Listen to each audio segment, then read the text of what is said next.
अगर आपका भी स्ट्रेस लेवल्स, एंजाइटी लेवल्स बढ़ रहे हैं, आपका फिजिकल और मेंटल हेल्थ ठीक नहीं है, इरिटेशन जैसा हो रहा है, फ्रेंड्स, फैमिली एंड कलीग से रिलेशनशिप्स खराब हो रहे हैं, होपलेस फील हो रहा है, मोटिवेशन की कमी है, लोगों से बात करने की इच्छा नहीं हो रही है, और ये सब हो रहा है सिर्फ और सिर्फ आपके उस नेगेटिव थॉट्स की वजह से।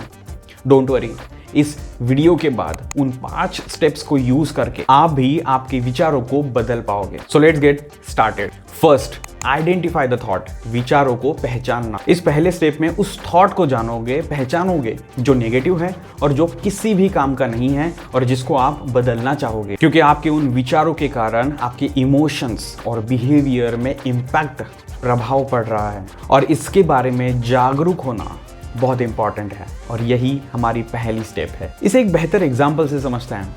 आपको काम करने के लिए एक डेडलाइन मिली है, और जैसे ही आपको कोई डेडलाइन मिलती है आपके माइंड में वो नेगेटिव थॉट्स आना शुरू हो जाता है, जैसे कि क्या मैं ये काम अपने समय पे कर पाऊंगा या नहीं, या फिर ये डिफ़िकल्ट है, या फिर मैं नहीं कर पाऊंगा, ऐसे थॉट्स आते हैं। इनको आइडेंटिफाई करना या फिर पेपर पे लिखना पहली स्टेप है। दूसरा, चैलेंज द थॉट।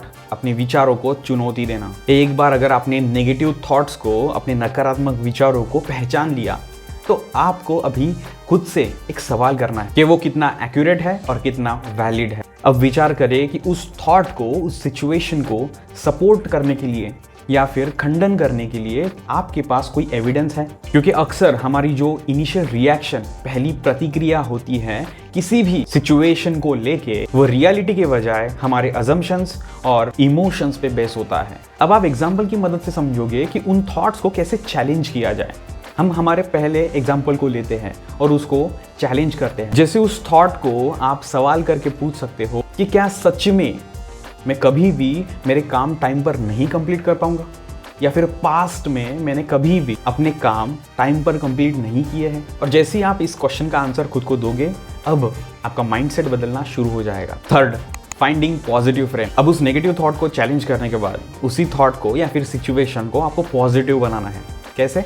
आपको एक अलग पर्सपेक्टिव से सोचना पड़ेगा जो कि सॉल्यूशन ओरिएंटेड है। हम एग्जाम्पल की मदद से समझते हैं कि पॉजिटिव फ्रेम को कैसे ढूंढना है। उस एग्जाम्पल को हम ऐसे रिफ्रेम कर सकते हैं कि अगर मुझे ये डेडलाइन मिली है, मतलब मेरे पास एक चांस है मेरी प्रॉब्लम सॉल्विंग स्किल्स को और मेरी इफिशिएंसी को शो करने का। ये मेरे लाइफ में मुझे आगे बढ़ने के लिए, मेरी कैपेबिलिटीज को शो करने के लिए मेरे पास एक अपॉर्चुनिटी है। और इसी तरीके से आपको भी आपके उन नेगेटिव विचारों को पॉजिटिव फ्रेम में बदलना है। Fourth, visualise the positive outcome. सकारात्मक परिणाम की कल्पना करें। अब थर्ड स्टेप में जिस थॉट को हमने रिफ्रेम किया है, उसी थॉट को विजुअलाइज करना है। जैसे ही उस पॉजिटिव रिफ्रेमिंग वाले थॉट को आप विजुअलाइज करोगे, आपके सबकॉन्शियस माइंड में उसका ढांचा पक्का होगा और आपका कॉन्फिडेंस बिल्ड होगा।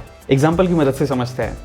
आप विजुअलाइज कर रहे हो कि कामली और कॉन्फिडेंटली आप उस गोल पे या फिर टास्क पे काम कर रहे हो और डेडलाइन के अंदर उसे कंप्लीट भी कर रहे हो, और लोग या फिर आपके जो कलीग्स हैं आपको रिकॉग्नाइज कर रहे हैं, या फिर आपके जो फ्रेंड्स हैं वो आपकी इफिशियंसी को कॉम्प्लीमेंट कर रहे हैं। Fifth and the bonus point, language refinement. किसी भी स्थिति के बारे में जब आप बोलते हो, सोचते हो, तो कौन सी भाषा का यूज करते हो, इस पर हमें ध्यान देना है। क्या कुछ सेंटेंसेस, वर्ड्स हमारे दैनंदिन लाइफ में ऐसे हैं जो नेगेटिव हैं और जिन्हें आप बार बार यूज करते जा रहे हो, उन्हें भी आपको पॉजिटिव रिफ्रेमिंग करना है। और जो पॉजिटिव फ्रेम आपने बनाई है उसको कॉन्शियसली उन थॉट्स को चुनना, यही हमारी फिफ्थ स्टेप है, 5वीं स्टेप है। एक एग्जाम्पल से समझते हैं।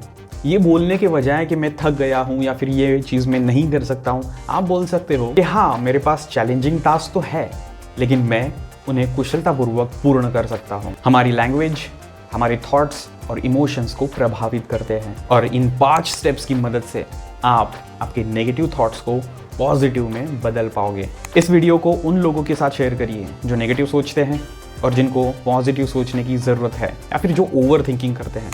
और ऐसे ही वीडियोस के लिए सब्सक्राइब करिए बी बेटर।